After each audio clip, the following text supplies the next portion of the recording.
গণ অভ্যুত্থানের এক রক্তক্ষয়ী সংগ্রামের পর গত 28 ফেব্রুয়ারি জাতীয় নাগরিক পার্টি এনসিপি গঠিত হয়েছে।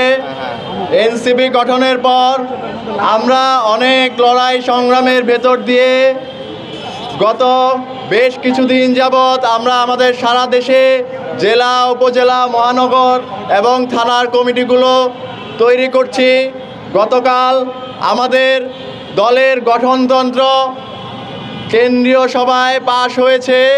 গঠনতন্ত্র পরবর্তী এক বক্তব্যে আমাদের দলের নেতা, গণ অভ্যুত্থানের নেতা, এক দফার ঘোষক জনাব নাহিদ ইসলাম আমাদেরকে স্পষ্ট করে বলেছেন, আগামী দিনে আমরা এনসিপির পক্ষ থেকে এই দেশে জুলাই অভ্যুত্থান পরবর্তী যে বিচার এবং ফ্যাসিবাদী রাষ্ট্র ব্যবস্থার সংস্কারের রাজনীতি শুরু করেছি, সেই রাজনীতি আমরা জারি রাখব।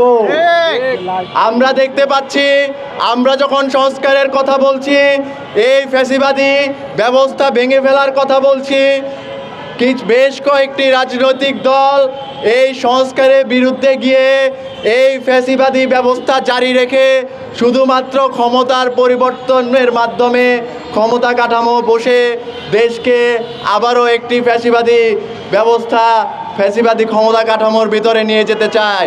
আমরা স্পষ্ট করে বলে দিতে চাই, এই দেশে ফ্যাসিবাদী ব্যবস্থার বিলোপের আগ পর্যন্ত এনসিপি কোনো নির্বাচনের রাজনীতি করবে না। এনসিপি সংস্কার এবং বিচারের রাজনীতি করবে। এনসিপি এই দেশে গণ অভ্যুত্থানের রাজনীতি করবে। আমরা এই দেশে গণ অভ্যুত্থানের রাজনীতি জারি রাখার জন্য এনসিপির যারা আমাদের কর্মী সমর্থক বৃন্দ আছেন তাদের প্রতি অনুরোধ করব, আপনারা নির্বাচন বা ভোটের রাজনীতির দিকে মনোযোগ না দিয়ে আপনারা বিচার এবং সংস্কারের প্রতি উদ্যোগী হবেন। আমাদের দলের নেতাদের যে নির্দেশনা আছে সেই নির্দেশনা অনুযায়ী সারা দেশে এনসিপিকে শক্তিশালী করার জন্য কাজ করে যাবেন। আমাদের 6 নম্বর ওয়ার্ড এনসিপি আমরা আলহামদুলিল্লাহ সারা বাংলাদেশে একটি দৃষ্টি স্থাপন করতে চাই।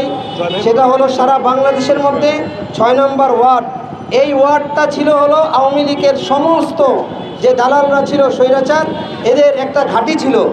আমরা এই 6 নম্বর ওয়ার্ডকে ইনশাআল্লাহ এনসিপির ঘাঁটি বানাবো ইনশাআল্লাহ।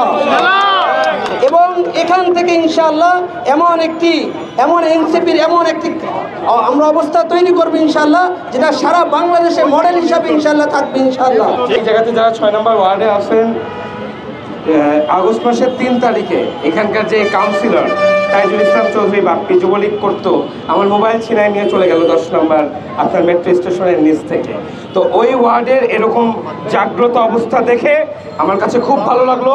আমি আশা করি একদম 2 থেকে 15 নম্বর ওয়ার্ড, মিরপুরে যে কয়টা ওয়ার্ড আছে তারাও ইনশাল্লাহ সামনে জেগে উঠবে এবং আস্তে আস্তে সাংগঠনিক বিস্তৃতি করবে এবং গণ অভ্যুত্থানের দল হিসেবে এনসিপিকে মিরপুরের মাটিতে প্রতিষ্ঠা করবে।